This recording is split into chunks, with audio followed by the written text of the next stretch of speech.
சரி, அனைவருக்கும் வந்து ஸ்கிரீன் திரை தெரியுதா? ஓகே, சரி. சரி சரி இன்னைக்கு நாம வந்து சரி, அனைவருக்கும் விளங்குது தானே பேசுறது? விளங்குதா? சரி சரி, இன்றைக்கு வந்து நம்ம வந்து புற்று பாம்புகள் அந்த சிறுகதை, புலம்பெயர் சிறுகதை வந்து திறனாய்வு செய்யவிருக்கிறோம்.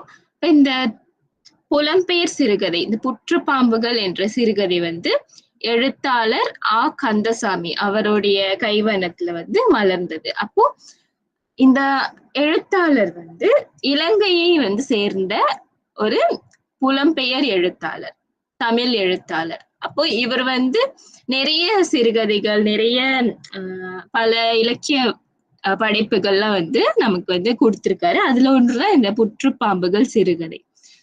சரி, இந்த சிறுகதையை வந்து எல்லாருமே படிச்சிட்டீங்களா? வாசிச்சிட்டீங்களா?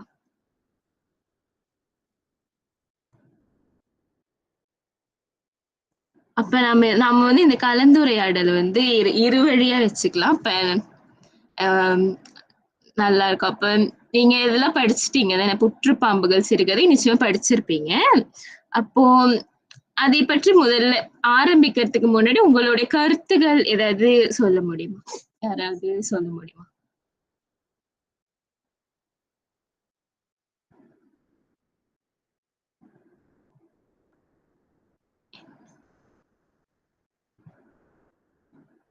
அந்த தலைப்பு வச்சுக்கும் நீங்க சொல்லலாம். உங்களோட கருத்து முதல்ல பகிர்ந்து கொள்ளலாம் இங்க. ஏன் அந்த எழுத்தாளர் வந்து அந்த தலைப்பு வச்சிருப்பாருன்னு நீங்க நினைக்கிறீங்க? இந்த புற்று பாம்புகள் இந்த தலைப்பு வந்து ஏன் வச்சிருக்காரு? வேற தலைப்பு கூட வச்சிருக்கலாம். ஆஹ் இலங்கை, யாழ்ப்பாணம் இந்த மாதிரி எல்லாம் வச்சிருக்கலாம்ல. அப்ப அப்ப ஏன் வச்சிருக்காங்க அப்படின்னு உங்களோட கருத்து சொல்ல முடியும்? சொல்லுங்க அக்கா. வணக்கம் அம்மா. வணக்கம்க்கா. அப்படின்ற தலைப்பு வந்து இலங்கையில் இருந்து அகதிகளாக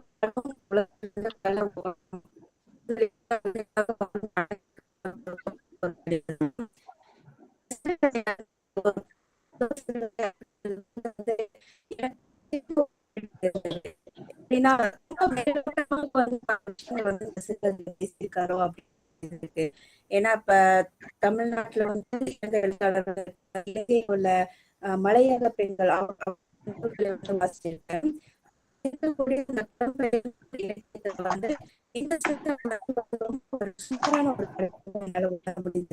அதாவது ஒரு வரி, அந்த வரியோட முழுமையா வெளிப்படுத்தாம போன மாதிரியான ஒரு சூழ்நிலை இருக்கு.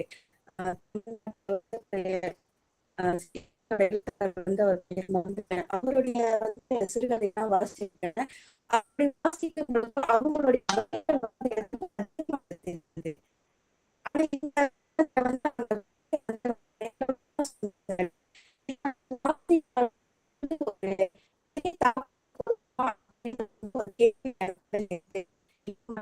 கருத்துக்கள் அதை பற்றி நாம் பேசலாம்.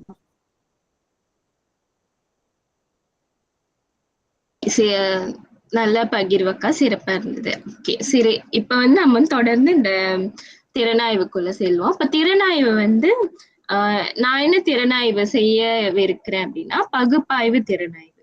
நம்ம நிறைய திறனாய்வு இதை தவிர்த்து நம்ம செய்யலாம். ஆனா நான் வந்து பகுப்பாய்வு திறனாய்வு வந்து செய்யவிருக்கிறேன் இன்னைக்கு இந்த சிறுகதையை. சரி, முதலாவதா இந்த கதையின் உட்கரு நம்ம வந்து பார்ப்போம். முதல்ல வந்து நிர்மலன் தான் இந்த கதையுடைய முதன்மை கதை பாத்திரம். முதன்மை கதை பாத்திரமா ஏன் வந்து படைக்கப்பட்டிருக்கான்? இந்த நிர்மலன் வந்து ஒரு இளம் எழுத்தாளன். பிறகு 500 பக்க நாவல் வந்து அவன் வந்து சுயமா வந்து படைத்திருக்கான், எழுதியிருக்கான். அப்ப அந்த ஒரு ஆசையோட வந்து அவன் வந்து கனடாவுக்கு வந்து செல்கிறான். அப்ப கனடாக்கு ஏன் செல்றான் அப்படின்னு நம்ம வந்து அப்புறம் பிற கதை பின்னல்ல நான் சொல்றேன். கனவுகள் பார்த்தோம்னா அவனுக்கு வந்து ஒரு இலக்கிய படைப்பு வந்து அவனுக்கு வந்து படைக்கணும், புத்தகமா வெளியிடணும் அப்படின்ற ஒரு ஆசை வந்து அவனுக்கு வந்து கனவா இருந்தது. பிறகு யதார்த்தம் வந்து என்ன இந்த கதையில வரும்னா, புலம்பெயர் இலக்கிய உலகில் கசப்பான உண்மை. அது என்ன கசப்பான உண்மைன்றத நம் கதைப்பின்னல்ல வந்து பார்ப்போம். இக்கதை புலம்பெயர் இலக்கிய உலகில் உட்தள அரசியலையும் கலைஞர்களின் ஏமாற்றங்களையும் பதிவு செய்யும் முக்கிய ஆவணமாக வந்து படைக்கப்பட்டுள்ளது. சரி, இதுல வந்து நிர்மலனின் பாத்திர மாற்றம் பார்ப்போம். முதல்ல ஆரம்ப நிலையில கதையின் தொடக்கத்துல அவன் எப்படி இருக்கான்? பிறந்த குழந்தையை தூக்கும் வாத்சல்யத்துடன் நாவலை பயணப்பையில் சொருகுகிறான். அதாவது இந்த இந்த வரி வந்து நம்ம சிறுகதையில கூட பார்த்திருப்போம். சிறுகதையில கூட வரும் இந்த வரி. அவன் வந்து ஆரம்பத்துல வந்து அந்த மாதிரி இருக்கான். நாவல் அவன் எழுதின நாவல வந்து கனடாக்கு செல்லும் போது எடுத்து செல்ற மாதிரி சொல்லியிருப்பாங்க.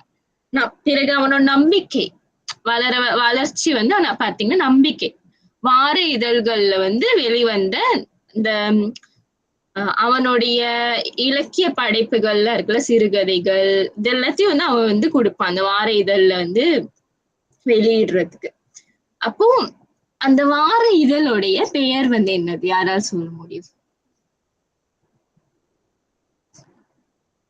அந்த வார இதழுடைய பெயர் என்ன வார இதழ் அது? நான் நடுவில் புதிர் போட்டியில வைப்பேன். சரி, யாரால முயற்சி செய்ய முடியும்? அது வார இதழ். அது என்ன வார இதழ்? எனக்கு பதிலே காணும்.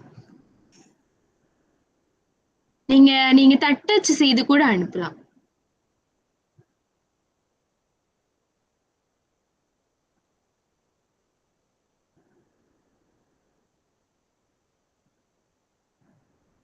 சரி, நானே சொல்லிடுறேன். அந்த வார இதழ் பேர் வந்து வீரசேகரி வார இதழ். அப்ப அதுல வந்து இந்த அவனுடைய படைப்புகள்லாம் வெளிவரும். அப்ப அவன் வந்து அவன் இலங்கையில இருக்கும் பொழுது அந்த அவன் ஓரளவுக்கு எழுத்தாளனா வந்து ஏற்றுக்கொள்ளப்பட்டான் அந்த நாட்டுல.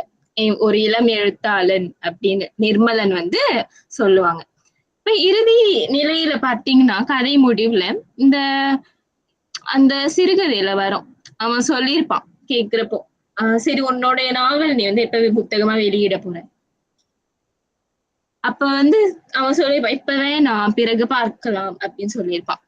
அதாவது அதுல என்ன தெரியுதுன்னா அவன் வந்து முதல்ல வந்து ரொம்ப ஆசையோட வந்திருப்பான். எழுதி வெளியிட போறோம் அதெல்லாம் நம்பிக்கையோட வந்திருப்பான். கடைசியில வந்து அவன் பிறகு பார்க்கலான்னு ஒத்தி வச்சிருவான். அப்ப அங்க வந்து அவன் யதார்த்தத்தை புரிந்துட்டு சொல்ற மாதிரியான ஒரு வரிகள் வந்து அங்க எழுதப்பட்டிருக்கும். சரி, இதுல வந்து நம்ம இப்ப கதை பின்னல் பார்ப்போம். முதல்ல இருந்து கடைசி வரைக்கும் என்ன நடந்திருக்கு அப்படின்னு. அப்ப நீங்களும் வாசிச்சிருப்பீங்க. அப்ப நம்ம ஒரு மேலோட்டமா பார்ப்போம் என்னன்னு. இப்ப முதல்ல வந்து கதையின் தொடக்கம். முதல்ல வந்து அவன் வந்து இலங்கையில யாழ்ப்பாணத்துல இளம் எழுத்தாளனா படைப்பாளனா அறிமுகமா இருக்கான். பிறகு சிறுகதை வார வீரசேகரி இதழ்கள்ல வந்து அவனுடைய சிறுகதைகள்ல வெளிவந்திருக்கு.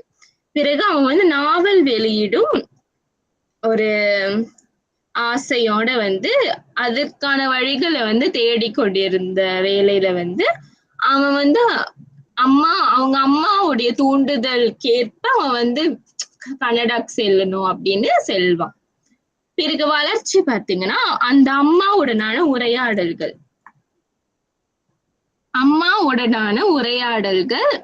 ஒரு அந்த அம்மா மூலமா தான் வந்து அவன் வந்து கனடாக்கு போனோம். ஏன்னா அவங்க அம்மா வந்து என்ன சொல்றாங்க, இங்க இருந்தா வேலைக்கு ஆகாது, நீ வந்து கனடாக்கு போ அப்படின்னு சொல்றாங்க அவங்க அம்மா.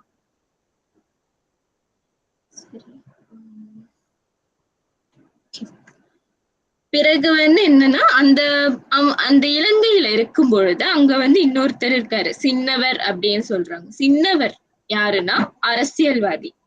அவர் வந்து அந்த நாட்டுல அவர் வந்து அரசியல்வாதியா ஆகிறதுக்கு முன்னாடி அவர் வந்து போயிட்டு இந்த வாக்குகள் எல்லாம் கேட்பாங்கல்ல, அந்த நேரத்துல வந்து அவர் எப்படின்னா அந்த வாக்குகளை வந்து வாங்குறதுக்காக வந்து அந்த ஊர் மக்கள் கிட்ட வந்து ஆஹ் சிரிச்சு சிரிச்சு போயிட்டு கெஞ்சு கெஞ்சிலாம் கேட்பாங்க அவங்க, அவரும் அவரோட மனைவியும். பிறகு அவருக்கு அந்த பதவி எல்லாம் வந்துட்டோன்னே, அரசியல் பதவி அப்புறம் கொஞ்சம் பணம் எல்லாம் வந்துட்டோன்னா அவருக்கு வந்து இன்னும் பணத்தாசை வந்துடும். ஒரு சின்ன சின்ன கையெழுத்து போடுறதுக்கு கூட வந்து பணம் வாங்குவாரு, பணம் கேட்பாரு.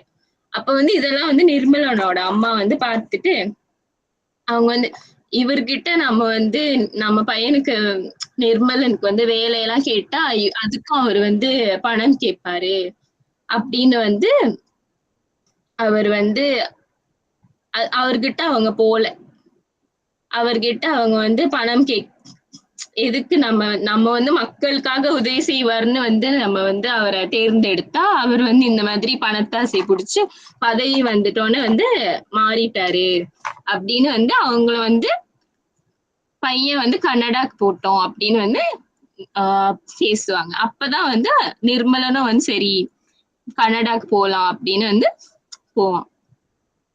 பிறகு வந்து அப்புறம் நிர்மலனோட அம்மா வந்து எப்படி பார்த்தீங்கன்னா அவங்களோட பண்பு நலன், அவங்க வந்து ரொம்ப பாரம்பரியமா பேசுவாங்க. அந்த காலத்து ரொம்ப பழமைவாதி, பாரம்பரியமா பேசுவாங்க. பழசையே பேசிட்டு இருப்பாங்க. அந்த மாதிரியான ஒரு கதை பாத்திரமா படிச்சிருக்காரு. பிறகு அவங்க வந்து இந்த நிர்மலனுடைய இந்த படைப்பாற்றலுக்கு முக்கியத்துவம் அளிக்காம பேசுவாங்க. அதை வந்து பொருட்படுத்த மாட்டாங்க பெருசா. இதெல்லாம் எதுக்கு நீ வந்து பண்ணிட்டு இருக்க, இதெல்லாம் தேவையா, அந்த மாதிரி பேசிட்டு இருப்பாங்க. பிறகு நிர்மலனுடைய அக்காவும் அத்தானும் வந்து கனடாவில இருக்காங்க. அப்ப நிர்மலனுடைய அக்காவும் அத்தானும் வந்து இந்த வாசிப்புல ஆர்வம் இருக்கிறவங்க, வாசிப்பாங்க, நிறைய வாசிப்பாங்க. அப்ப அக்கா வந்து எப்படின்னா நிர்மலன் வந்து எழுதுவதற்கு தடையாக பேசுவாங்க.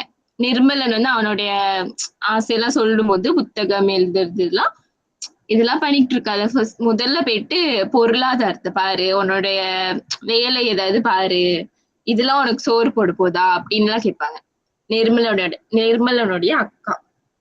ஆனா நிர்மலனுடைய அத்தான் வந்து எப்படின்னா அவனை வந்து ஊக்குவிக்கிற மாதிரி பேசுவாரு. உன்னுடைய எழுத்து படைப்புகள்லாம் வந்து வித்தியாசமா இருக்கு, ரொம்ப சிறப்பா இருக்கு, நீ வந்து இந்த மாதிரி எழுதுறதெல்லாம் விட்டுறாத அப்படின்னு வந்து அவனை வந்து ஊக்குவிப்பாரு இன்னும் நிறைய எழுத சொல்லி. அப்போ ஆனா வந்து நிர்மலனுடைய அத்தான் வந்து ரொம்ப யதார்த்தத்தை அறிந்து பேசுவாரு அதே நேரத்துல. பிறகு கனடால வந்து அவன் போயிட்டோன்னே கனடால வாரம் வாரம் வந்து நூல் வெளியீட்டு நிகழ்வுகள்லாம் நடைபெறுவது வந்து அவனுக்கு வந்து தெரிய வந்துச்சு. அப்போ அவனுக்கு வந்து என்ன ஒரு ஆர்வம்னா, அவன் தான் வந்து அவனுடைய நாவல்லாம் வந்து எடுத்துட்டு வந்தால இலங்கையில இருந்து வரப்போ கனடாக்கு. அப்ப நாவல்லாம் எடுத்துட்டு வந்துட்டா அந்த நாவலை வந்து புத்தகம் ஆக்கி புத்தகமா வெளியிடணும் அப்படின்ற ஆசை அவனுக்கு இருக்கு. ஆனா வந்து அவனுக்கு அந்த அனுபவம் இல்லை அதுல. அப்போ அவனுக்கு வந்து இந்த நூல் வெளியீட்டு விழா அதெல்லாம் நடக்கிறது வந்து கேள்விப்பட்டோன்னே அவனுடைய அத்தான் கிட்ட போயிட்டு என்னை வந்து கூட்டிட்டு போங்க இந்த புத்தக கண்காட்சி எல்லாம் கூட்டிட்டு போங்க அப்படின்னு வந்து ரொம்ப ஆர்வமா வந்து கேட்டுக்கிட்டு இருப்பான்.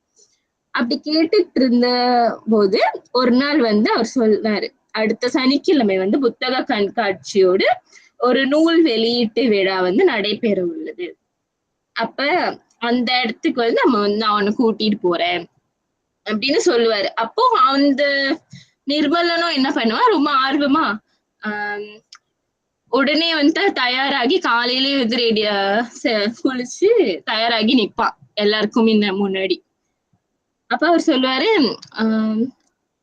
இப்பவே வந்து போக வேணாம், எல்லாமே வந்து தயார் தான் செய்துக்கிட்டு இருப்பாங்க, நம்ம மதியம் மாதிரி போலாம் அப்படின்னு சொல்லிட்டு இருவரும் வந்து அந்த புத்தக வெளியீட்டுக்கு வந்து போவாங்க.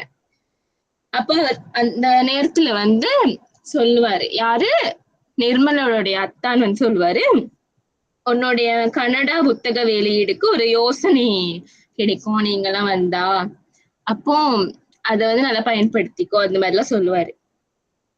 அப்போ இருவரும் வந்து புத்தக கண்காட்சி அந்த விற்பனை நடைபெறும் இடத்திற்கு வந்து சென்றுட்டோன்னு அங்க வந்து இருக்கிற அந்த போயிட்டோன்னே வந்து நிர்மலன் வந்து அங்க இருக்கிற புத்தக கண்காட்சி இதெல்லாம் வந்து போய் பார்த்துக்கிட்டு இருக்கான். அந்த நூல் வெளியீட்டு விழா வந்து இப்படி இருக்கு, எப்படிலாம் நடக்குது இதெல்லாம் போயிட்டு பாக்குறான். அங்க வந்து நிறைய இந்த புத்தக கண்காட்சிலாம் வச்சிருந்தாங்க. அந்த இடத்துல வந்து அவன் வந்து படித்த சில புத்தகங்கள் இதெல்லாம் கூட வைத்திருந்தப்ப அதெல்லாம் வந்து பார்த்துட்டு தொட்டு பார்த்து விரித்து பார்த்து அதெல்லாம் வந்து படித்துக்கிட்டு இருந்தான். அந்த வரிகள் சிலதை படித்துக்கிட்டு அப்படியே உலா வந்த பொழுது அவன் வந்து ரொம்ப கூர்ந்து கவனிக்கிறான். அங்க நடக்கிற விஷயங்கள் இதெல்லாம் கூர்ந்து கவனிக்கிறான். அங்க வந்து கும்பலா நின்னு சில பேர் வந்து கதை பேசிக்கிட்டு இருந்தாங்க. இதெல்லாம் வந்து அவன் வந்து பார்க்கிறான். பிறகு அங்க என்ன நடக்குதுன்னா நூல் வெளியீட்டுக்கு வந்து குறித்த நேரம் அதை கடந்து அந்த நேரம் கடந்துருச்சு. அத வந்து யாருமே பொருட்படுத்தாம இருக்கிறது. பிறகு அது எல்லாத்தையும் அவன் வந்து பார்க்கிறான். என்ன நேரம் போயிருச்சே, இன்னும் வந்து நூல் வெளியீட்டு விழா ஆரம்பிக்காம இருக்காங்களே அப்படின்லாம் பார்த்துட்டு இருக்கான்.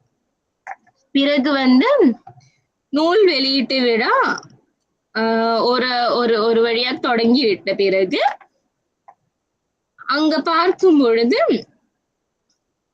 அந்த தொகுப்பாளர் நூல் வெளியீட்டு விழா தொகுப்பாளரும் அந்த உரையாற்றுபவரும் ஒரே ஆள் தான். ஒருத்தரே வந்து பண்ணிட்டு இருந்தாரு. அந்த ஒருத்தரும் வந்து ஒரு சம்பிரதாயத்துக்கு பேசுறது, சம்பிரதாயத்துக்கு வணக்கம் சொல்றது, இந்த மாதிரியான விஷயங்கள் தான் வந்து அங்க நடந்துகிட்டு இருந்தது. அங்க வந்து ஒரு முக்கியத்துவமா புத்தக வெளியீட்டு விழாக்கு வந்து முக்கியத்துவம் அளிக்காத மாதிரியான ஒரு சூழலை நிலவிக்கிட்டு இருந்தது. அதை வந்து பார்க்கிறோம்.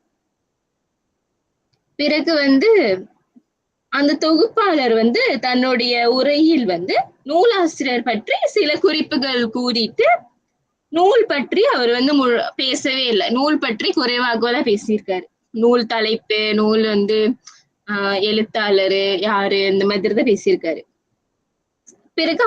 பிறகு சம்பந்தம் இல்லாமல் பல கருத்துக்களை வந்து அவருடைய உரையில பேசியிருக்காரு. கடைசியில அந்த புத்தகத்தை பத்தி பேசல. இதெல்லாம் வந்து பார்க்கும் பொழுது அவனுக்கு ஒரு மாதிரி என்ன நடக்குது, என்ன பேசவே இல்லை எதுவுமே நூல் பத்தி அப்படின்னு இருக்கு. பிறகு மற்றும் ஒருவர் வந்து பேசினாரு. இன்னொருத்தர் வந்து பேசும் பொழுது பேச அழைத்த போது அவர் வந்து தன்னுடைய வாசிப்பு புலமையை பெரிதும் வந்து சாகித்து அப்படியே விதந்து பேசியிருக்காரு. பேசினாரு. நான் வந்து இந்த புத்தகம் எல்லாம் வாசிச்சிருக்கேன். அதுவும் வந்து அவர் வந்து ஒரு கவிதை நடையில வந்து சொல்லியிருக்காரு. புதுமை பித்தனால் பித்தானேன் இந்த மாதிரி எல்லாம் சொல்லியிருக்காரு. அதுலயும் வந்து அவர் வந்து புத்தகத்தை பத்தி அந்த குறிப்பிட்ட அந்த நூல் வெளியீடு, எந்த நூல் அதை பத்தி வந்து எதுவுமே பேசல, விமர்சனம் செய்யல. நிறைவில் அதாவது உரை அந்த விழாவோட நிறைவு பகுதியில தான் வந்து நூலாசிரியருக்கு வந்து பேச வாய்ப்பு கொடுத்திருக்காங்க. அந்த பேச வாய்ப்பு கொடுக்கும் பொழுது அந்த விழாவோட நிறைவுல வந்து நேரம் பற்றாக்குறையா இருந்ததுனால அந்த நூல் ஆசிரியரும் வந்து அதிகமா வந்து பேச முடியல நூல் பற்றி. அவர் வந்து இந்த நூல் வந்து சிறப்பான நூல் இந்த மாதிரி மேலோட்டமா தகவல் சொல்லிட்டு நூலை வந்து அனைவரும் வந்து வாங்கணும் அந்த மாதிரிலாம் சொல்லிட்டு அவர் வந்து முடிச்சுட்டாரு தன்னுடைய உரைய. இந்த மாதிரிதான் அந்த நூல் வெளியீட்டு விழா முழுமையாக வந்து நடந்து முடிந்தது. அப்ப நிர்மலன் வந்து இதெல்லாம் பார்த்துட்டு அவனுக்கு ஒரே ஏமாற்றம் ஆயிடுச்சு. ஏமாந்து போயிட்டான். தன்னுடைய புத்தகம் வந்து வெளியீட்டுக்கு ஒரு யோசனை கிடைக்கும் அப்படின்னு வந்தவனுக்கு அங்க வந்து பயனே இல்லாத மாதிரி ஆயிடுச்சு வந்ததுக்கு. ஏன்னா யாருமே வந்து நூல் வெளியீட்டு விழால சம்பந்தமே இல்லாத விஷயங்கள்லாம் பேசினது அதிகமா இருந்தது. நூல் பற்றிய குறிப்புகளோ, நூலை விமர்சிக்கிறதோ, நூல் பற்றிய நிறைகுறைகள் இதை பற்றி பேசுறதோ, இல்ல எழுத்தாளர் வந்து நூலை எழுதுவதற்கு எவ்வளவு சவால் எதிர்நோக்குனாரு, அவருடைய சவால்கள் என்ன வெளியீடு செய்வதற்கு, இந்த மாதிரியான விஷயங்கள் யாருமே பேசல. அதெல்லாம் வந்து அவனுக்கு இன்னி ஏமாற்றம் அடைந்து போயிட்டு விழா முடிந்து வந்து பார்க்கிறான். விழா முடிந்தும் சிலர் வந்து அங்கங்கே வந்து நின்று உரையாடி கொண்டிருந்தாங்க. அந்த இடத்துல வந்து அவன் வந்து என்ன பாக்குறான்னா, அந்த உச்சமா நூல் வெளியீட்டு விழான்னு சொல்லிட்டு பேருக்குதான் நூல் வெளியீட்டு விழா. ஆனா வந்து அங்க வந்து கரையான் புற்றுக்குள் பாம்புகளும் எலிகளும் விளையாடுற மாதிரியான சம்பவங்கள் தான் அங்க நடந்தது அப்படின்ற விஷயம் வந்து அவனுக்கு புலப்படுதாங்க. அப்ப முடிவுல வந்து அவன் வந்து அவனுடைய அத்தான் வந்து கேக்குறாரு, சரி உனக்கு வந்து இந்த விழா எப்படி இருந்தது, பயனுள்ள வகையில இருந்திருக்கும், எப்படி இருந்தது, அப்ப உன்னுடைய நாவல் வெளியீட வந்து நீ எப்ப பண்ண போற, அந்த மாதிரி எல்லாம் கேட்கும் பொழுது அவன் சொல்றான், இல்ல இது வந்து பிறகு பார்க்கலாம் அப்படின்னு வந்து ஒத்தி வைக்கிறான். இங்க வந்து நான் கற்றுக்கொள்ள வேண்டியது இன்னும் நிறைய இருக்கு, பிறகு பார்க்கலாம்னு சொல்லிட்டு முடிச்சிடுறான். அப்போ இங்க இங்க என்ன தெரியுதுன்னா, இங்க என்ன தெரியுது, இப்ப கேட்ட வரைக்கும் இங்க என்ன தெரியுதுன்னு நினைக்கிறீங்க? இங்க வந்து என்ன என்ன விஷயம் வந்து நமக்கு தெரியுது? வணக்கம். வணக்கம்க்கா. இப்ப நான் கதைய படிச்ச வரைக்கும்னா, இந்த தலைப்பே வந்து என்னன்னா, அந்த புத்து வந்து கரையான்களுக்கு சொந்தமானது. அந்த அதுக்கு சொந்தமான அந்த இடத்துல வந்து பாம்பும், எலியும் விளையாடுற மாதிரி அவரு ஒரு உவமையாவே இந்த எழுத்தாளர் வந்து வச்சிருக்காரு. அதே மாரி தான் இந்த கதையோட தொடங்கி அப்படி முடியும்போது நமக்கு புரியும். ஒரு புத்தக விழால புத்தகத்த முன்னிறுத்தி, அல்ல எழுத்தாளர் முன்னிறுத்தி தான் அந்த விழா நடக்கணும். ஆனா, அந்த கதையில வந்து அது நடக்காது. ஒரு பக்கம் சாப்பாடு, ஒரு பக்கம் விற்பனை, அப்புறம் புத்தகத்துக்கு தொடர்பே இல்லாத ஏதாவது ஒண்ணு அங்க பேசிக்கிட்டு இருப்பாங்க. இது எல்லாமே வந்து அந்த நிர்மலனோட அவரு அவரு யோசிச்சிருந்த புத்தக வெளியீட வந்து இது எதிரா இருக்கிறதுனால வந்து, அவர் மனம் முடிஞ்சு போறாரு. இனிமே இங்க புத்தக வெளியிடுற அவரோட யோசனையே, சிந்தனையே அங்க இல்லாம போயிருச்சு. அவரோட நினைப்பு என்னன்னா, புத்தகங்கள பத்தி பேசியிருக்கணும். அதுக்கு அங்கதான் முக்கியத்துவம் குடுத்திருக்கணும். ஆனா மத்த விஷயங்களுக்கு அதிகமா குடுக்கறத வந்து அவரு நினைச்சு வருந்துறாரு. அப்படிதான் அந்த கதை அப்படி முடியுது. என்னோட தாட்ஸ் இதான் இத படிச்சபோது. நன்றி. நன்றிக்கா. சிறப்பான பகிர்வு. அதாவது அக்கா சொன்ன மாதிரிதான். அங்க வந்து நிறைய பேர் வந்து அந்த எழுத்தாளரும் நூலுக்கும் முக்கியத்துவம் அளிக்காத மாதிரிதான் அந்த சிறுகதையில வந்து எழுதியிருப்பாரு. சரி, இதுல வந்து நம்ம வந்து நான் சொன்ன மாதிரிதான் இந்த அத்தான் என்ற அந்த கதை பாத்திரம் ரொம்ப நிர்மலனை வந்து ரொம்ப ஊக்குவிக்கும் வகையில வந்து அமைத்திருப்பாரு எழுத்தாளர். அதாவது அவர் சொல்லுவார், ஒன்றை எழுத்து நடை வித்தியாசமாகவும் வீரியத்துடனும் இருக்கு. அவர் வந்து நல்ல வாசகரும் கூட, யதார்த்த உணர்வு உள்ளவர். அக்கா பாத்தீங்கன்னா, நிர்மலனுடைய அக்கா, இந்த எழுத்துக்கள் உனக்கு சோறு போடாது, அந்த மாதிரி நடைமுறை பேசுவாங்க. அதாவது நடைமுறையில என்ன சொல்லுவாங்கன்னா, நிறைய பேர் சொல்லுவாங்கல்ல, தமிழ் உனக்கு சோறு போடுமா, வேற வேலையை போய் பாரு அப்படின்னு சொல்லுவாங்கல்ல, அந்த மாதிரிதான் அவங்க வந்து பேசுவாங்க. பிறகு வந்து தாய் வந்து பாத்தீங்கன்னா ரொம்ப பழசான ஒட்டடைகளை பிடிச்சு தொங்குறவங்க, பழமையே பேசிக்கிட்டு இருக்கிறவங்க. அவங்கதான் வந்து நிர்மலனை வந்து வெளிநாடு செல்ல வந்து தூண்டுவாங்க. சரி,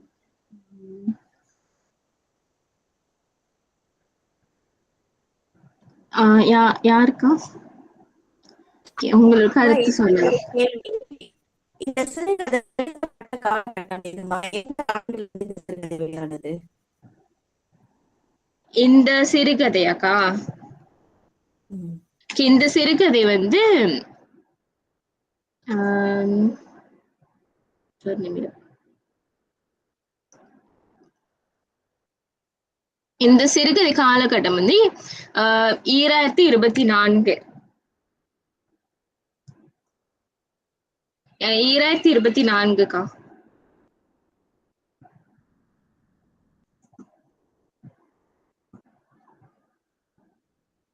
சரி, வேற ஏதாவது கேள்வி, ஏதாவது கருத்துக்கள் யாருக்காவது இருந்தா பகிர்ந்து கொள்ளலாம்.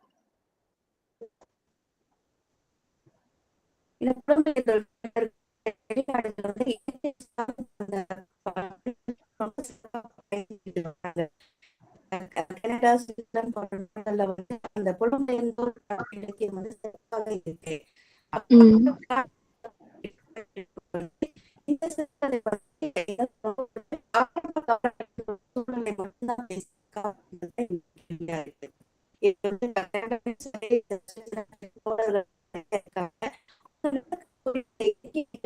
அடிக்கடி பேசக்கூடியவங்க. அப்ப அங்க இருக்கிறவங்க வந்து அந்த தமிழ் சிறப்பாக விட்டு போறாங்க. இப்போ உதாரணத்துக்கு இந்த சுபா வந்து அவங்க அமெரிக்கால வந்து ஒரு நடை செஞ்சுட்டு வராங்க. அதே போல கனடால வந்து அப்படி வந்து காலம் தாண்டி அவங்க சிறுகதையா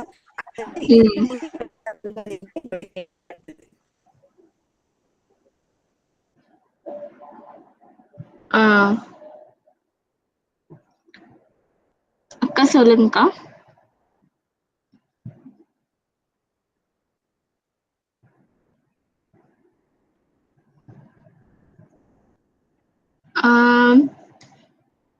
அக்கா சொல்லுங்கக்கா.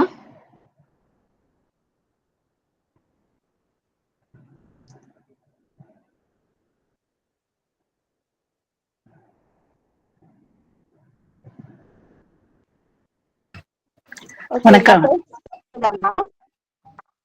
அக்கா சொல்லுங்கக்கா.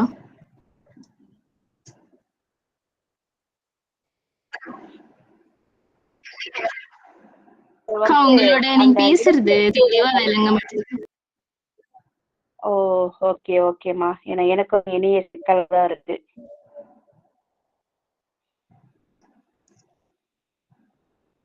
சரி அப்ப நம்ம தொடர்ந்து அக்கா நீங்க தட்டச்சு செய்து கூட அனுப்பலாம்க்கா. தட்டச்சு செய்து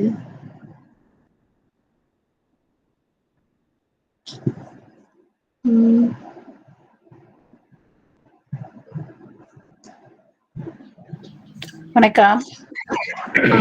சொல்லுங்கக்கா. முதல்ல உங்களுக்கு வாழ்த்துக்கள். புலம்பெயர்ந்த படைப்புகளை எங்களுக்கு கொண்டு வந்ததுக்கு. இந்த சிறுகதை வந்து 2024 அப்படின்னு சொன்னீங்க. அதற்கு காந்தி அவர்கள் இது காலம் கடந்த ஒரு பதிவு போல தெரியுது அப்படின்னு சொல்லியிருந்தாங்க. இப்ப இந்த கதை முழுக்க படித்து பார்த்த பிறகு, வாசித்து பார்த்த பிறகு, ஒரு நூல் வெளியீட்டுல என்ன நடக்கணும் அப்படின்னு ஒரு படைப்பாளர் எதிர்பார்க்கிறவங்களோ அதற்கு மாறாக தான் நடக்குது. இது அறவே இல்லை அப்படின்னு நம்ம மறுத்து சொல்லிடவும் முடியாது. அந்த கடைசியில வந்து அவரு காட்சிப்படுத்தியிருப்பார் பாருங்க. சிலர் புத்தகங்களை நிறைய பெட்டி பெட்டியா தூக்கிட்டு வராங்க, ஒரு சிலர் வித்துட்டு போறாங்க, அப்படிங்கிற மாதிரி எல்லாம் இருக்கும். இது இன்றைக்கும் குறிப்பா நம்ம நாட்டுல இது நிறையவே நடக்கலன்னு சொல்ல முடியாது. ஆனால் யாருக்கெல்லாம் விற்கிற திறமை இருக்கோ அவங்க வித்து முடிச்சிடுறாங்க. அது இல்லாதவங்க அப்படியேதான் வந்து ஒரு நூலை வைத்திருக்காங்க. தொடக்கத்துல வெளிநாட்டுக்கு போய் வேலையோடு சேர்த்து இந்த எழுத்து வேலையும் பார்க்கணும்னு போற ஒரு படைப்பாளன் இந்த மாதிரியான காட்சிகளை எல்லாம் பார்த்துட்டு தன்னுடைய நூல் வெளியீட்டையே அல்லது ஒரு நூல் போடுறதையே ஒத்தி வைக்கிறான் அப்படிங்கிறது வருத்தமான ஒரு செய்தியாக தான் நான் பார்க்கின்றேன். வாய்ப்புக்கு நன்றி. சிறப்பான பகிர்வுமா. ஆமா, இந்த இது வந்து இப்ப நம்ம வெளிநாட்டுலதான் நடக்குது அப்படின்னு நம்ம சொல்ல முடியாது. ஆமா, நம்ம நாட்டுலயும் வந்து இது பல நேரங்கள்ல நம்ம பார்க்கக்கூடிய விஷயங்கள் தான். அப்ப இத வந்து நம்ம வந்து மேலும் வந்து நான் விளக்குறப்ப இத பற்றி கூடுதலா சொல்றேன்.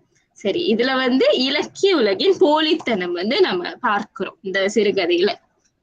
இந்த காலகட்டத்துல பாத்தீங்கன்னா இது நிறையவே நம்ம பார்க்கிறோம். ஆமா, அதாவது வெற்றி விழாக்களாதான் இருக்கு. அதாவது ஒரு நூல் வெளியீடுன்னு சொல்லுவாங்க, அந்த நூல் பற்றி பேசுறாங்களான்னு கேட்டா நூல் பற்றி பேச மாட்டாங்க. தன்னை பற்றி பேசுவாங்க. தான் வந்து எவ்வளவு செய்திருக்கோம், இலக்கிய உலகத்துக்கு எவ்வளவு செய்திருக்கோம், அந்த மாதிரி தன்னுடைய புகழ் பேசுவாங்க. இப்ப வந்து அந்த ஒருத்தர் வந்து உரையாற்றினார்ல அந்த சிறுகதையில, அவர் வந்து என்ன தன்னுடைய தான் என்ன நூல்லாம் வாசிச்சிருக்காரு, தன்னுடைய வாசிப்பு புலமை பற்றிதான் பேசிட்டு இருந்தாரு. நூல் பற்றி புத்தகம் கையில வச்சிருந்தா நூல் பற்றி பேசல, நூல் பற்றி விமர்சிக்கல. அப்ப இந்த மாதிரியான விஷயங்கள்லாம் நடக்குது. இப்ப இறுதியா வந்து நூல் வந்து விற்பனை செய்ய சொல்லி கொடுத்துருவாங்க. பிறகு வணிகமயமாக்கலுக்கு முக்கியத்துவம் கொடுக்குறாங்க. கண்காட்சியாளரின், அதாவது இப்ப கதையில வந்திருக்கும் நரியின் புன்னகை நூல்கள் வந்து வணிக பொருட்களை வைத்திருக்காங்க. இப்ப இந்த மாதிரி நிறைய புத்தகங்கள், நிறைய எழுத்தாளர்களுடைய புத்தகங்களை வந்து வணிகத்திற்காக வந்து விற்பனைக்காக வந்து வைத்திருக்காங்க. பிறகு பாத்தீங்கன்னா ஒழுங்கினம், அதாவது ஒரு குறித்த நேரம் கடந்தும் வந்து அதை யாருமே வந்து பொருட்படுத்தல, யாருமே போயிட்டு கேட்கல ஏன் வந்து இன்னும் ஆரம்பிக்கல. அந்த அங்கேயே நமக்கு தெரியுது அந்த நூல் வெளியீட்டுக்கு வந்து முக்கியத்துவம் அளிக்கல அப்படின்னு. முக்கியத்துவம் அளித்திருந்தாங்கன்னா சரியான நேரத்துக்கு வந்து ஆரம்பிச்சிருப்பாங்க அந்த விழாவை. அப்ப நிறைய நேரம் இருந்திருக்கும். அப்ப நூலாசிரியருக்கும் நிறைய சரியான நேரம் இருந்திருக்கும் பேசுவதற்கு. அறக்க பறக்க வந்து கடைசி நேரத்துல வந்து நூலாசிரியருக்கு வந்து நேரம் எல்லாம் கொடுத்திருக்க மாட்டாங்க. அப்ப இந்த மாதிரியான விஷயங்களே நமக்கு வந்து தெரியுது, அந்த எவ்வளவு போலித்தனம் இருக்கு, எவ்வளவு சுயநலம் இருக்கு அப்படின்றது. பிறகு வந்து இந்த சிறுகதையில வந்து படித்தோம்னா தெரியும், அங்க வந்து ஒருத்தர் பேசியிருப்பாரு, தொப்பியோடு பேசியிருப்பாரு. அவர் வந்து பேசும் பொழுது சொல்லுவாரு, நம்ம வந்து வெளிப்படையா இருக்கணும், ரொம்ப வெளிப்படையான ஆள் மாதிரி பேசுவாரு, வெளிப்படையா காட்டி இருக்கணும் அப்படின்னு பேசுவாரு, வெளிப்படைத்தன்மையை பேசுவாரு. ஆனா வந்து அவரே வந்து வெளிப்படைத்தன்மை இல்லாத ஒரு ஆளா இருப்பாரு. எப்படின்னா அவரு வந்து வழுக்கை தலை இருப்பாரு, மொட்டை தலை இருப்பாரு. அவரு வந்து என்ன செய்வாருன்னா அவரே தொப்பி போட்டு பேசுவாரு, ஆனா வெளிப்படை பற்றி பேசுவாரு. அப்ப இதெல்லாம் பார்க்கும்போது நிர்மலன் சொல்லுவான், அவரு வெளிப்படைத்தன்மை வந்து பேசுறாரு, ஆனா அவரே வந்து அவருடைய வழுக்கை தலை வந்து காட்டுறதுக்கு, வெளிப்படையா காட்டுறதுக்கு அத வந்து மறைத்து தொப்பி போட்டு பேசுறாரு அப்படின்னு. அப்ப இதெல்லாம் வந்து போலித்தனம் நமக்கு வந்து தெரியுது. பிறகு இந்த நாவல்ல வந்து அந்த முக்கிய குறியீடுகள்லாம் இருக்கு. அதாவது நாவல் கையெழுத்து பிரதி, அதாவது நிர்மலனின் கனவுகள், நம்பிக்கைகள், அடையாளம், இதெல்லாம் வந்து அவன் வந்து பிறந்த குழந்தையை தூக்கும் வாத்சல்யம் அப்படின்னு சொல்றாங்க. பிறகு வந்து அந்த வழுக்கை தலை, அதாவது அந்த விழால வந்து நிர்மலன் வந்து நிறைய அந்த வழுக்கை தலை உடையவர்கள் வந்து நான் பார்ப்பான். பார்த்துட்டு அவளுடைய கருத்து என்னவா இருக்கும்னா, நிறைய மூளையை வந்து பயன்படுத்துறவங்க வந்து நிச்சயமா வந்து அவங்களுக்கு வந்து முடி குறைவாதான் இருக்கும் அப்படின்னு வந்து அவன் வந்து அங்க சொல்லியிருப்பான். மூச்சுக்கு 3000 முறை மூளையை பாய்க்கிறவன், அந்த மாதிரி வந்து அவன் சொல்லியிருப்பான். பிறகு பணி, அங்க எழுத்தாளர் வந்து இந்த உவமையால நிறைய வந்து பயன்படுத்திருப்பாரு, வருணனையால பேசியிருப்பாரு. வெண்பால் போல் பனித்தூறல், குளிர்ச்சியான வரவேற்பு, அந்த மாதிரிலாம் வந்து பேசியிருப்பாரு. நிறைய உவமை அணி பயன்படுத்தியிருப்பாரு. பிறகு கரையான் புற்று, இது வந்து உண்மையான படைப்பாளிகளின் உழைப்பில் பாம்புகளும் எலிகளும் வாழும் இலக்கிய உலகம். நம்ம இந்த கதையில பார்த்தோம்னா இறுதியா நமக்கு என்ன தெரியும் அப்படின்னா இதுதான் தெரியும். அதாவது இந்த கரையான்கள்லாம் வந்து படைப்பாளர்கள், எழுத்தாளர்கள், அவர்கள் வந்து கஷ்டப்பட்டு கற்ற இந்த புற்றுல நடுவுல வந்து இந்த சுயநலவாதிகளான பாம்புகள், எலிகள்லாம் வந்து பூந்து விளையாடுறாங்க. அவங்களோட சுயநலத்துக்கு அந்த பயன்படுத்திக்கிறாங்க அந்த கரையான்கள் கட்டின புற்ற, அதாவது எழுத்தாளர்களுடைய எழுத்து படைப்பு. இதுதான் வந்து நமக்கு தெரியுது. பிறகு மொழி நடை சிறப்புகள் பாத்தீங்கன்னா பேச்சு தமிழ். பேச்சு தமிழ் பாத்தீங்கன்னா எங்கட வீடு ஸ்காப்புரோ, அந்த மாதிரி யாழ்ப்பாண பேச்சு தமிழ் இருக்குல்ல, அதெல்லாம் வந்து இணைத்திருந்தாரு எழுத்தாளர். பிறகு உவமைகள் பாத்தீங்கன்னா பெர்முடா முக்கோணத்தில் சிக்கிய காந்த ஊசி போல், இந்த மாதிரியான உவமைகள்லாம் வந்து பயன்படுத்தியிருப்பாங்க. பிறகு முதல்ல ஒரு சொன்னல, அதெல்லாம் வந்து உவமை. பிறகு நையாண்டித்தனம், அதாவது நிறைய பயன்படுத்தியிருப்பாங்க. பின் வழுக்கை தான் எங்களுடைய ரெட் மார்க், இந்த மாதிரி நகைச்சுவையான விஷயங்கள் வந்து பயன்படுத்தியிருப்பாங்க. ஆனா அது வந்து நகைச்சுவையா இருந்தாலும் அது வந்து நிறைய உள்ளர்த்தம் உள்ள ஒரு கூற்றாக தான் இருந்தது. பிறகு புத்தகத்தை எடுத்து பார்க்கையில் அந்த புத்தக கண்காட்சி நடக்கும் பொழுது இந்த நிர்மலன் வந்து பெட்டு உலா வந்துகிட்டு இருப்பான். அந்த புத்தகம் எல்லாம் வாசிச்சுக்கிட்டு பார்த்துக்கிட்டு அப்படி வரும் பொழுது புத்தகத்தை எடுத்து பார்க்கையில் அவன் சொல்றான், முதல் காதலியை ஸ்பரிசித்த அதே ஸ்மரணை மீண்டும் உணர்ந்தான். அந்த மாதிரியான கூற்றுகள்ல எழுத்தாளர் பயன்படுத்தியிருப்பார். பிறகு சமூக விமர்சனம் பார்த்தோம்னா, அரசியல் ஊழல் நமக்கு வந்து இந்த சிறுகதையில நம்ம பார்க்க முடிந்தது. அதாவது இந்த சின்னவர்ன்ற அந்த கதை பாத்திரம் இலங்கையில இருக்கும் பொழுது வாக்கு கேட்கும் பொழுது முகமெல்லாம் பல்லாய் திரிவார். தேர்ந்தெடுக்கப்பட்ட பிறகு பாஸ்போர்ட்டுக்கு கையெழுத்து போடுவதற்கு கூட காசு கேட்கிறார். அங்க வந்து இந்த ஊழல் நமக்கு வந்து தெரியுது. பதவி கிடைத்தோன்னு வந்து பதவி ஆசை வந்து முடிச்சிட்டோன்னா பணத்தை ஆசை வந்துருச்சு. அந்த பதவியை வைத்து எப்படியாவது பணம் ஈட்டணும் அப்படின்ற விஷயம். மக்களுக்கு வந்து பணியாற்றக்கூடிய ஒரு இடத்துல இருந்துகிட்டு அது செய்யாம நேர்மையா இல்லாம ஊழல் செய்யறது. அப்ப இது வந்து நம்ம தற்கால சூழல்ல கூட நம்ம பார்க்க முடியும் இந்த ஒரு சூழ்நிலை. பிறகு இலக்கியத்தின் பொருளாதார மதிப்பீனம். அதாவது இந்த எழுத்துக்கள் தமிழ் மொழியில சோறு போடாது, அதுல எதுக்கு நம்ம வந்து நேரத்தை வந்து வீணா செலவு செய்யணும், நமக்கு எந்த பயனும் இல்லை அப்படின்னு வந்து சில பேர் வந்து சொல்லிக்கிட்டு இருக்காங்க. இந்த காலத்துல வந்து சில பேர் வந்து சொல்றவங்க இருக்கலாம், அங்கே இருக்கலாம். அப்ப இந்த மாதிரியான விஷயங்கள் வந்து எழுத்தாளர் வந்து சுட்டி காட்டியிருக்காரு இந்த சிறுகதையில. சமூகத்தில் இலக்கிய பொருளாதாரம் பலம் தராத செயல் அப்படின்னு. பிறகு புலம்பெயர்வின் காரணங்கள், அத காசை கொட்டி கொடுக்கறதை விட வெளிநாட்டுக்கு போனா நம்ம வந்து தப்பிச்சுக்கலாம், வேற ஏதாவது வேலை செய்து அந்த மாதிரியான விஷயங்கள், அதற்காக புலம்பெயர்வு செய்திருக்காங்க அப்படின்னு வந்து எழுத்தாளர் வந்து இங்க சொல்லியிருக்காரு. பிறகு கோழி உவமை, இது வந்து நம்ம வந்து எங்க பார்க்கலாம்னா நிர்மலனுடைய அம்மா. அதாவது கோழி குஞ்சுகளை கொத்தி கலைப்பது கோபத்தால் அல்ல, தனித்து வாழ பழகி கொள்ள வேண்டும். அப்ப நிர்மலனுடைய அம்மா தான் வந்து நிர்மலன் வந்து கனடாக்கு வெளிநாட்டுக்கு செல்றதுக்கு வந்து ஒரு தூண்டுகோலா இருந்திருப்பாங்க. அவங்க வந்து நம்ம பையன் வந்து இங்க நம்ம வந்து காசு கொட்டி கொடுத்து அவனுக்கு வேலை வாங்குறதை விட அவன் வந்து வெளிநாட்டுக்கு சென்று வேலையை தேடிக்கிட்டோம் அப்படின்னு வந்து அவங்க நினைப்பாங்க. அதனாலதான் நிர்மலன் வந்து கனடாக்கு செல்லும். சரி, பிறகு பார்த்தோம்னா நிறைய இந்த உண்மையான கதை பாத்திரங்கள் வந்து படைக்கப்பட்டிருந்துச்சு. பிறகு கூர்மையான விமர்சனம், ரொம்ப நுட்பமா வந்து எழுத்தாளர் வந்து சொல்லியிருந்தாரு என்ன நடக்குது அப்படின்னு, என்ன மாதிரியான சூழ்நிலைகள் வந்து நடக்குது இந்த இலக்கிய படைப்புகளுக்கும் எழுத்தாளர்களுக்கும். பிறகு மொழி நயம், இதெல்லாம் வந்து சிறப்பா இருந்தது இந்த கதையில. பேச்சு மொழி, யாழ்ப்பாண மொழி, பிறகு யாழ்ப்பாணத்துல பயன்படுத்தக்கூடிய சில கலை சொற்கள்லாம் வந்து நம்ம பார்க்க முடிந்தது. பிறகு மனோ தத்துவ ஆழம். சரி, இந்த புற்றுப்பாம்புகள் என்ற தலைப்பு, என்னுடைய கருத்து என்னன்னா, அந்த புற்றுப்பாம்புகள் என்ற தலைப்பு அனைத்தையும் வந்து நமக்கு வந்து சுருக்கமா கூறுது. இந்த புற்றுப்பாம்புகள்லயே வந்து நாம வந்து இந்த கதையே வந்து சொல்லிடலாம்.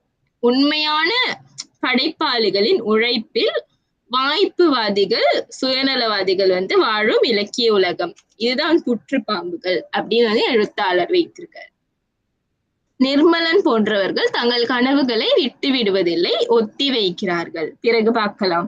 அதாவது நிர்மலன் சொல்லுவான்ல கடைசியா, இல்ல இப்போதைக்கு வேண்டாம், எனக்கு நிறைய கொட்டி கிடக்கு, நான் வந்து கற்றுக்கொள்ள, அப்ப பிறகு பார்க்கலாம் என்பது அவனுடைய தோல்வி அல்ல. அதாவது யதார்த்தத்தை புரிந்து கொண்டு ஏற்றுக்கொண்டு மீண்டும் முயற்சி செய்வதற்கான மன உறுதி தான் அது. அதாவது அவன் வந்து என்ன நினைச்சு வந்தானோ, எதற்கு ஆசைப்பட்டு வந்தான், முதல்ல நூல் வெளியீட்டுக்கு வந்து ஏதாவது வழி கிடைக்கும்னு ஆசைப்பட்டு வந்தான். கடைசியில வந்து அவனுக்கு வந்து ஏமாற்றமோ உண்மை யதார்த்தமோ தான் வந்து அவனுக்கு வந்து புரிந்தது. இன்னொன்னு அப்ப இதுவே வந்து இவ்வளவு இருக்குன்னா, இன்னும் நம்ம இந்த இலக்கிய உலகில வந்து கற்றுக்கொள்வதற்கு எவ்வளவு விஷயங்கள் இருக்கும். அப்ப அந்த விஷயங்களை வந்து கற்றுக்கொண்டு அனுபவபூர்வமா வந்து நம்ம நூல் வெளியீடு செய்யலாம். அந்த மாதிரியான விஷயங்கள் தான் அவன் வந்து யோசிச்சிருக்கான். அப்ப இதுதான் கதையுடைய உண்மையான பலம். நம்பிக்கையின் அழிவை காட்டாமல் அதன் ஒத்திவைப்பை காட்டுவதன் மூலம் மனித விருப்பத்தின் வலிமையை வந்து எழுத்தாளர் உறுதிப்படுத்துகிறார். இப்ப இதுதான் வந்து என்னுடைய ஒரு கோணமா இருந்தது, என்னுடைய கருத்து திறனாய்வின் விண்வெளி. சரி, இப்ப இதை தவிர்த்து சரி உங்களுக்கும் நிறைய கருத்துகள் இருக்கும். இதுக்கு மேல நிறைய பேர் பகிர்ந்து கொண்டீங்க இல்லையா, நிறைய கருத்துகள். அப்போ மேலும் வேற யாருக்காவது கருத்துகள், இந்த தலைப்பை ஒட்டி கருத்துக்கள், இல்ல இந்த மாதிரியான சூழல் வந்து ஏன் ஏற்படுகிறது அப்படின்ற உங்களுடைய எண்ணம். அப்ப இந்த மாதிரியான சூழல் ஏற்படாமல் இருக்க நம்ம வந்து என்ன செய்யலாம், எவ்வாறு வந்து தடுக்கலாம், இத வந்து மேலும் எப்படி சரி செய்யலாம், அப்படியே உங்களுடைய கருத்துக்கள். இப்ப நம்மளும் வந்து நிறைய நூல்லாம் வெளியிடுவோம்ல வருங்காலத்துல, நூல் எழுதி வெளியிடும் பொழுது நமக்கு இந்த மாதிரியான சூழல்லாம் ஏற்படாமல் இருக்க நம்ம என்ன செய்யலாம், இந்த மாதிரியான கருத்துக்கள் வந்து பகிர்ந்து கொள்ளலாம். யாராவது பகிர்ந்து கொள்ளலாம்.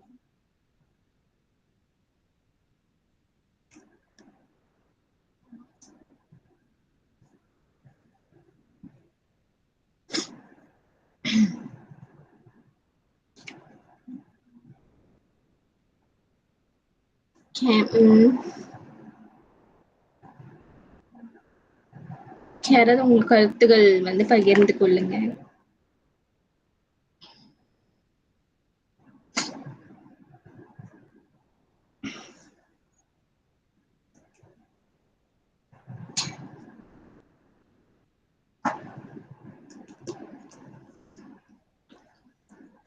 வேற யாராவது கருத்துகள் பகிர்ந்து கொள்ளலாம்.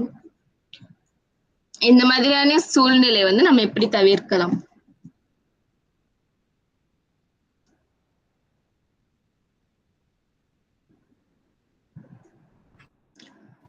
இந்த மாதிரி சூழ்நிலையில ஒண்ணு நம்ம புத்தகம் போடாம இருக்கணும். இரண்டாவது, எல்லா வெளியீட்டுகள்லயும் நாம முதல்ல போய் கலந்து கொள்ளணும். இப்போ நாம் நூல் வெளியீடு செய்யும் பொழுது எல்லாரும் வரணும்னு எதிர்பார்க்கிற நாம் இன்னொரு எழுத்தாளருடைய படைப்பு வெளியாகுது அப்படின்னும் போது அதை போறதுக்கு ரொம்ப ரொம்ப தயங்குறோம். 2 விஷயங்கள் நான் அனுபவத்தில் கேள்விப்பட்டது, சமீபத்தில் கேள்விப்பட்டது. நூல் வெளியீட்டுக்கு வந்தா புக்கை தலையில கட்டி விட்டுருவீங்களே, காசை பிடிங்கிடுவீங்களே, அப்படிங்கிற மனநிலை இருக்கிற வரைக்கும் எந்த நூல் வெளியீடுமே சிறப்பாக நடக்காது. 1. இரண்டாவது, ஒரு நூல் வெளியீடு அப்படின்போது யாராவது ஒரு அரசியல் தலைவரை வச்சுத்தான் நம்ம செய்ய வேண்டியிருக்கு. அந்த அரசியல் தலைவர் தான் இந்த நூல் வாங்காதவர்களுடையக்கும் சேர்த்து பணம் கொடுத்து அந்த வெளியீட்டுக்கு நம்மளுக்கு உதவி செய்கிறாங்க. இது யதார்த்தம், இன்றைக்கு இருக்கின்ற யதார்த்தம். அதனாலேயே பலர் என்ன செய்கிறாங்கன்னா, நூல் போட்டு அல்லல் படக்கூடாது அப்படிங்கிற, இந்த கதையின் நாயகனை போல அல்லல் படக்கூடாது அப்படின்னு சொல்லி பின்வாங்கி கொள்றாங்க. இப்படிப்பட்ட சூழ்நிலை மாறுமா அப்படின்னு கேட்டால், நம்ம நாட்டை பொறுத்த வரைக்கும் மாறுவதற்கு மிக மிக கடினம். ஆனால் அந்த சைடு நம்ம போய் பார்த்தோம்னா, மேற்கத்திய நாடுகளில் போடுற புத்தகங்கள் லட்சக்கணக்கில் விற்பனையாகுது. அது எப்படி சாத்தியப்படுது? இப்போ நமக்கிட்ட இருக்கிற குறைபாடு என்னன்னா, வாசிக்கின்ற பழக்கம் குறைந்து கொண்டே வருகிறது. அப்படியே வாசித்தாலும் நம்ம நூலை எடுத்து வாசிக்கின்ற பழக்கத்தை வைத்துக் கொள்வதில்லை. கைபேசியில் என்ன வருகிறதோ அதை பார்த்து வாசித்து விட்டேன் என்று சொல்லிட்டு அப்படியே நம்ம போயிடுறோம். இதுக்கு தீவிரமா ஒரு தீர்வு காணணும் அப்படின்னு சொன்னா அது அறுதிட்டு சொல்ல முடியாது இதுதான் தீர்வு அப்படின்னு. நன்றி.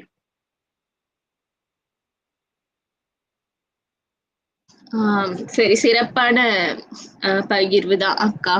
ஏன்னா நீங்க சொல்ற மாதிரிதான் இப்ப நாங்க கூட இடையில வந்து போயிருந்தோம். ஒரு நூல் வெளியீடு தான். நிறைய அதாவது நூல் பற்றி பேசுறது வந்து குறைவாக இருந்ததுதான். இந்த மாதிரியான சூழல் தான் நாங்களும் பார்த்தோம். அதாவது ஒரு அரசியல் தலைவர் வைத்துதான் வந்து அந்த நூல் வெளியீடே வந்து செய்யறாங்க. நூல் அதாவது நூல் வாங்குவதற்கு வராங்களா இல்லையான்னு தெரியல. ஆனா வந்து நிறைய பேர் பேசிக்கிட்டு நூலுக்கு சம்பந்தம் இல்லாத விஷயங்கள் தான் பேசுறாங்க. இப்ப இந்த மாதிரியான விஷயங்கள் நம்ம பார்க்கிற விஷயங்கள் தான். இன்னொரு விஷயம் என்ன நம்ம பாக்குறோம்னா ஒரு ஒரு இப்போ நம்ம வெளிப்படையா பேசின டதஸ்ரீ சரவண நூல் வெளியீட்டுக்கு வந்தாருன்னா அவர் நூல் தொடர்பாகவும் நூலாசிரியர் தொடர்பாகவும் நிச்சயமா பேசுறாரு. ஆனா அத கூட கேட்கறதுக்கு ஆள் இல்லாம கைபேசி நோண்டிக்கிட்டு பின்னால கதை பேசிக்கிட்டு இப்படிதான் இன்றைக்கு மக்கள் இருக்காங்க. இதை நம்ம தவிர்க்க முடியாது. இந்த கதை நாயகனுடைய முடிவுக்கும் நம்ம போயிட முடியாது. ஒரு நூல் போடுறத ஒத்தி வைக்கிறதோ அல்லது போடாமலே போறதோ இதுவெல்லாம் சிரமம் தான். அப்ப ஒரு ஒரு புத்தகத்தை நம்ம போடாம எழுதி என்ன பயன்? எழுதுனதுக்கான அடையாளம் இருக்காது நமக்கு. இப்ப நிறைய சிந்திக்க வேண்டிய ஒரு ஒரு கதையை எடுத்து நீங்க கொடுத்துருக்கீங்கம்மா. அதுக்காக உங்களை நான் மீண்டும் பாராட்டுறேன். நன்றி. மிக்க நன்றி அம்மா, மிக்க நன்றி. சரி, வேற யாராவது வேறு கருத்துக்கள் பகிர்ந்து கொள்ள போறீங்களா? இந்த சிறுகதை தொடர்பா கூட நீங்க சொல்லலாம். புற்றுப்பாம்புகள் சிறுகதை தொடர்பா உங்களுக்கு வந்து என்ன தாக்கம் ஏற்பட்டது இந்த கதையை வாசிக்கும் பொழுது அப்படின்னு?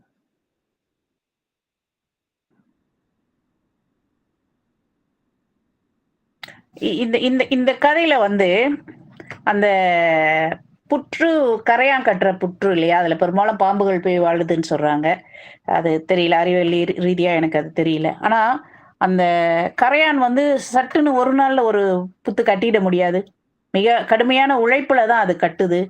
ஆனா அதுக்குள்ள போய் விளையாடுற இந்த பாம்பும் எலிகளும் அந்த அந்த கரையான் உழைத்த கரையானுக்கு எந்த ஒரு மரியாதையும் கொடுக்காம சில நேரங்கள்ல அதுங்க விளையாடும் போது இந்த இந்த கரையான் அடிபட்டு சாகக்கூடிய சூழலும் இருக்கும்.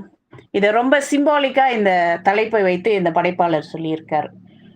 அதுதான் இந்த இந்த கதையை படித்த பிறகு எனக்கு தெரிந்தது.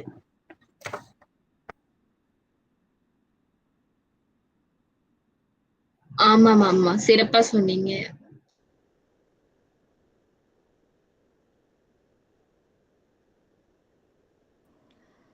வணக்கம். இன்னொரு ஒரு விஷயம் எனக்கு தோணுது என்னன்னா, இப்ப மலேசியால புத்தக வெளியீடு அப்படின்னு வந்தாலே புத்தக வெளியீடுக்கு வந்து யார் வரணும்னு பாத்தீங்கன்னா, புத்தகத்தை வாசிக்கக்கூடியவர்கள். இந்த மாதிரி ஓகே, ஒரு விஷயத்த வாசிக்கணும், தெரிஞ்சுக்கணும், அந்த மாதிரி உள்ளவங்க வரணும். ஆனா இப்ப இங்க காலகட்டத்துல என்ன ஆயிருச்சுன்னா வந்து அந்த எழுத்தாளருக்கு தெரிந்தவங்க அவ்வளோ பேர் மட்டும்தான் வராங்க. அங்க வந்துட்டு அது என்ன சொல்லுவாங்க, ஒரு நிர்பந்தத்தின் பேரில வந்து ஓகே, இந்த எழுத்தாளர் எனக்கு தெரிஞ்சவங்க அப்படின்னு செலக்டடான புக்ஸ் மட்டும்தான் அவங்களால வாங்க முடியுது. என்ன சொல்லுவாங்க, ஒரு புத்தகத்தை வாசிக்கணும் அப்படின்னு சொல்லி வாங்குற வாசகர்கள் இல்லாத பட்சத்தில் இந்த புத்தக வெளியீடுக்கு பெரிய சிக்கல் தான் அப்படின்னு நான் பர்சனலி ஃபீல் பண்றேன். இந்த நிலை மாறணும்னா அதிக வாசகர்கள் வந்து உருவாகணும். என்ன சொல்லுவாங்க, இந்த நிர்பந்தத்தினால வாசிக்கிறவங்கன்றத விட ஒரு புத்தகத்துக்கு மேல புத்தக விரும்பிகள் சொல்லுவாங்கல்ல, என்ன புத்தகமா இருந்தாலும் அவங்களுக்கு வாசிக்க தோணும். அந்த மாதிரி வாசகர்கள் வர்ற வரைக்கும் நமக்கு இந்த சிக்கல் இருக்கும். நன்றி. சிறப்பான ஒரு கருத்து வந்து சொல்லியிருக்கீங்க அக்கா. சரி, இதுல வந்து எனக்கு ஒரு கருத்து என்னன்னா, இது வந்து நம்ம எப்படி தவிர்க்கலாம்னா, முதல்ல வந்து இந்த பணம் வைத்திருக்காங்கல்ல, இப்ப அரசியல் தலைவர்கள் இவங்கெல்லாம் வந்து முக்கியமா இந்த மாதிரி எழுத்தாளர்களுக்கும் படைப்பாளர்களுக்கும் வந்து ஆதரவு கொடுக்கும் வகையில வந்து அவங்க வந்து அவங்க வந்து ஒரு ஆதரவு கொடுக்கலாம். இந்த மாதிரி நூல் வெளியீடு செய்யுங்க உங்களுடைய நூல்கள். இந்த மாதிரி அவங்க வந்து கொஞ்சம் அவங்களால முடிந்த அளவுக்கு வந்து பணம் கொடுக்கலாம். இப்ப அதுல வந்து அவங்களுக்கு கொஞ்சம் செலவு அவங்களுக்கு வந்து குறையும். நிறைய எழுத்தாளர்கள் வந்து அவங்களுடைய நூல்களை வந்து வெளியீடு செய்ய முடியும். அந்த எழுத்தாளர்களுடைய நூல் வெளியீட வந்து ஒரே சமயத்துல வந்து பெருசா வந்து செய்ய முடியும். அந்த மாதிரி வந்து செய்யலாம். இப்ப வந்து நம்ம மக்கள் வந்து கான்சர்ட்லாம் வச்சா போறாங்கல்ல, அவ்வளவு பேர் போறாங்க. அப்ப அதுல வந்து கான்சர்ட்க்கு போறவங்க வந்து அதுல பாதி கூட இல்ல அது நூல் வெளியீடுக்கு வந்து வர மாட்டாங்க. அப்ப முக்கியமா வந்து இந்த இளைய தலைமுறைக்கு வந்து நம்ம வந்து கொண்டு சேர்க்கணும். அதெல்லாம் இந்த நூல் வாசிக்கிறது வந்து எவ்வளவு முக்கியம், நம்ம வந்து எழுத்தாளரா படைப்பாளரா இருக்கிறது வந்து எவ்வளவு முக்கியம், நம்முடைய தமிழ் மொழியை வந்து நம்ம வந்து வளர்க்கணும். இந்த நிறைய பேருக்கு இந்த நிர்மலனுடைய அக்கா வந்து சொல்லுவாங்கல்ல, தமிழ் வந்து சோறு போடுமா, அந்த மாதிரி எல்லாம் வந்து நிறைய பேர் கேட்பாங்கல்ல. இந்த காலத்துல வந்து அது வந்து இருந்துகிட்டுதான் இருக்கு. அப்பப்ப வந்து அங்கங்கே வந்து நம்ம பார்த்துக்கொண்டுதான் இருக்கோம். தமிழ்லாம் உங்களுக்கு சோறு போடாது, ஏன் தமிழ் மொழி அந்த மாதிரிலாம் கேக்குற உங்களுக்கு மத்தியில தமிழ் மொழி வந்து நம்ம வந்து பெருமையா வந்து எடுத்து போய் சேர்க்கணும்னா அதுக்கு வந்து முக்கியமான விஷயம் வந்து அந்த நூல்கள், நம்முடைய படைப்புகள் தான், இலக்கிய படைப்புகள். இப்ப இந்த ஒரு நூல்களின் முக்கியத்துவத்தை இளைய தலைமுறைக்கு வந்து கொண்டு சேர்க்கணும் அப்படின்ற கருத்து வந்து என்னுடைய கருத்து.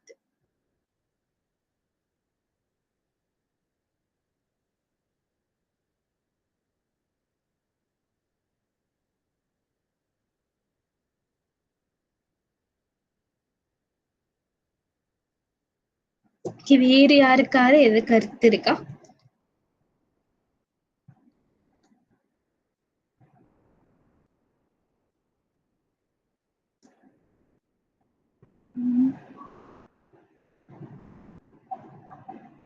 சரி, நம்ம ராம் அண்ணன் வந்து ஒரு கருத்து அனுப்பியிருந்தார். அவருடைய கருத்து அண்ணன், உங்களுடைய கருத்து வந்து நீங்க சொல்ல போறீங்களா அண்ணன்?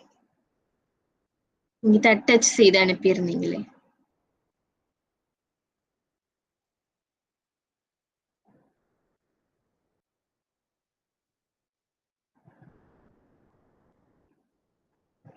சரி, ராமன் வந்து அவரோட கருத்து நம்ம வந்து நான் வந்து வாசிக்கிறேன்.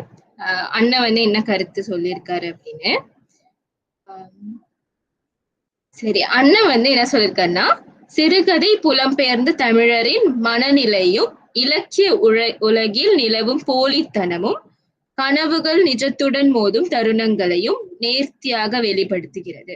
கதை முழுவதும் நிர்மலன் என்ற இளைஞரின் புலம்பெயர்வு, அவனுடைய இலக்கிய கனவுகள், நிஜத்தின் கடுமை என்பவற்றை அடிப்படையாக கொண்டு நகர்கிறது. கனடாவில் புத்தக வெளியீடு என்ற உயர்ந்த ஆசையும், அங்கு அவன் கண்டுபிடிக்கும் போலித்தனம், மேடை காட்டல், பெயர் பேணும் நாடகம் ஆகியவை கதையின் முரண்பாட்டை கட்டமைக்கின்றன. இறுதியில் கதாநாயகன் தனது கனவுகளை தற்காலிகமாக ஒதுக்கி வைப்பது கதையின் உண்மையுணர்ச்சி நிறைந்த களமாகிறது. கனடாவில் முதலாக கால் பதிக்கும் ஒரு தமிழரின் மனக்குழப்பம், விமான நிலைய அனுபவம், மொழி குறைப்பு, வெளிநாட்டில் எப்படி வாழ்வேன் என்ற எண்ணம், இவை அனைத்தும் மிக நிஜமாக சித்தரிக்கப்படுகின்றன. கதை மிக துல்லியமாக வெளிப்படுத்துகிறது. வாசிப்பு பற்றிய உண்மை பற்றாக்குறை, எழுத்தாளரை விட புகைப்படம் முக்கியமாகி போன நிலை, விழா நடத்துபவர்களின் செயற்கையான உரைகள், இவை புற்றுக்குள் பாம்புகளும் எலிகளும் விளையாடுவது போல காட்டப்படுகின்றன. இது கதையின் வலுவான உவமை. இது ஒரு மனநிலை கதை. நாயகனின் உள்ளுணர்வுகளையும் மனச்சலனங்களையும் ஆழமாக தொட்டிருக்கிறது. புலம்பெயர்ந்தவர்களின் உண்மை நிலையை சொல்வதில் கதை வெற்றிகரமானது. புத்தக வெளியீடும் இலக்கிய மேடைகளும் கொண்ட பொய்யான ஒளிர்வு அதை வெளியே காட்டியும் உள்ளே எதை மறைக்கிறது என்பதையும் சிறுகதை சொல்லுபவன் நுட்பமாக வெளிப்படுத்துகிறார். இப்ப இது வந்து அண்ணன் வந்து நமக்கு சொல்லியிருக்காரு. சரி அண்ணன், ஆம், பரவாயில்லையா, உங்க உடல் நலம் பார்த்துக் கொள்ளுங்கள். சரி, சிறப்பான கருத்து இது. அதாவது ஒரு நூல் வெளியீட்டுக்கு வந்தவங்க நூலுக்கு முக்கியத்துவம் கொடுக்காம புகைப்படம் எடுப்பதற்கு வந்து முக்கியத்துவம் அளித்து செயல்படுறாங்க. கும்பல் கும்பலா நின்று கதை பேசுறதுக்கும் புகைப்படம் எடுக்கிறதுக்கும் தான் முக்கியத்துவம் அளிக்கிறாங்க. அப்ப இதெல்லாம் வந்து உண்மையான நிலவரம் தான் எழுத்தாளர் வந்து சுட்டி காட்டியிருக்காரு இந்த சிறுகதையில. சரி, இதை தவிர்த்து வேறு கருத்துகள் இருக்கா? யாராவது பகிர்ந்து கொள்ளலாம். சரி, அனைவருக்கும் வணக்கம். சரி, இது ஒரு கருத்து வந்து சொல்லியிருந்தாங்க இல்லையா, முதல்ல வந்து எவ்வாறு வந்து இந்த நிலை இருக்குல்ல, புத்தக வெளியீட்டுலாம் இந்த மாதிரி ஒரு நிலையில இருக்கு அப்படின்னு சொல்லியிருந்தாங்கல்ல, அதை எப்படி தவிர்க்கலாம் அப்படின்னு கேட்டிருந்தாங்களா. அப்ப என்னுடைய ஒரு கருத்து என்னதுன்னா, இன்றைய காலகட்டத்துல பார்த்தோம்னா, இதுக்கு முன்னாடி எப்படி நடந்திருந்தாலும் நடந்திருக்கட்டும், ஆனா இன்றைய காலகட்டத்துல இளைய தலைமுறை வந்து என்ன செய்யலாம் அப்படின்னா, அவங்க வந்து ஒரு நூல் வெளியீடு செய்யலாம். ஒரு தமிழ் மொழி சார்ந்த ஒரு சிறுகதையோ அதாவது சிறுகதையிலிருந்து முதல்ல தொடங்கலாம், அல்லது கவிதையிலிருந்து தொடங்கலாம். இந்த மாதிரி தொடங்கி ஒரு சிறிய ஒரு நூல் வெளியீடு மாதிரி செய்து இப்போ அவங்க சிறுகதை அந்த மாதிரி வெளியிடுறாங்க அப்படின்னா, இந்த இளைய தலைமுறையினர் இப்போ நம்ம வந்து ஒரு புத்தக வெளியீடுலாம் பார்த்தோன்னா, ஒரு சில புத்தக வெளியீடுலாம் வந்து பல மணி நேரங்கள் வந்து போகும் இல்லையா. இப்போ வந்து நம்ம என்ன செய்யலாம்னா, அந்த நேரத்தை குறைத்துட்டு முக்கியமான விஷயங்கள் மட்டும், முக்கியமான அம்சங்கள் மட்டும் வந்து நம்ம வந்து இணைக்கலாம் அந்த வெளியீடுல. ஒரு 2 மணி நேரம் நூல் வெளியீடு அந்த மாதிரி வைக்கலாம், சிறிய அளவில் செய்து. அதில் வந்து என்ன செய்யலாம்னா, அந்த இப்போ சிறுகதை வெளியிடுறாங்க அப்படின்னா, சிறுகதையில் சுருக்கமாக சொல்லலாம் அந்த கதை எதை பற்றி, ஏன் நம்ம வாசகர்கள் வந்து அதை வாசிக்கணும் அப்படின்னு சுவாரஸ்யமூட்டும் வகையில் வந்து அந்த கதையை அமைந்திருக்கும் இல்லையா. அந்த அந்த விஷயங்களை மட்டும் எடுத்துரைச்சிட்டு அந்த விலை கூட வந்து நம்ம வந்து சிறிய, அதாவது ரொம்ப அதிகமாகவும் இல்லாமல் குறைவாகவும் இல்லாமல் ஒரு நடுத்தர வகையில் இருக்கிற மாதிரி பார்த்துக்கொள்ளலாம். இளைய தலைமுறைகள் வந்து இந்த மாதிரி செய்யும் பொழுது அந்த போக்கு இருக்குல்ல, அந்த நூல் வெளியீட்டு இல்லைன்னா இப்படிதான் இருக்கும், கதை பேசிக்கிட்டு இருப்பாங்க, இந்த மாதிரி அந்த போக்கை வந்து இளைய தலைமுறையினை வந்து மாற்றி அமைக்கலாம். மாற்றி வேறொரு கோணத்துல வந்து வேறொரு பார்வை அந்த இது கொண்டு போனா இந்த ஒரு நிலை வந்து சூழல் வந்து அமைவதுன்னு தவிர்க்கலாம் அப்படின்னு நான் நினைக்கிறேன்.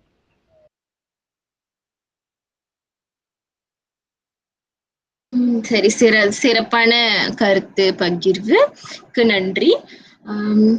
சரி, நம்ம வந்து இறுதியா ஒரு கருத்து யாராவது சொல்ல விரும்புறீங்களா?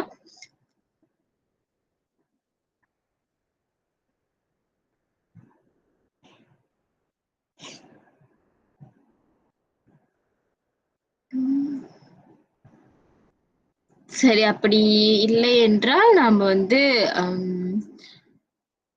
இத்துடன் முடித்துக் கொள்ளலாம். சரி, இன்று வந்து உங்களுடைய நேரத்தை ஒதுக்கி இந்த திறனாய்வு கலந்துரையாடலுக்கு வருகை தந்த உங்கள் அனைவருக்கும் மிக்க நன்றி. மேலும் வந்து இன்னும் வந்து திறனாய்வுல வந்து நாம வந்து சந்திப்போம். நன்றி, மிக்க நன்றி அனைவருக்கும்.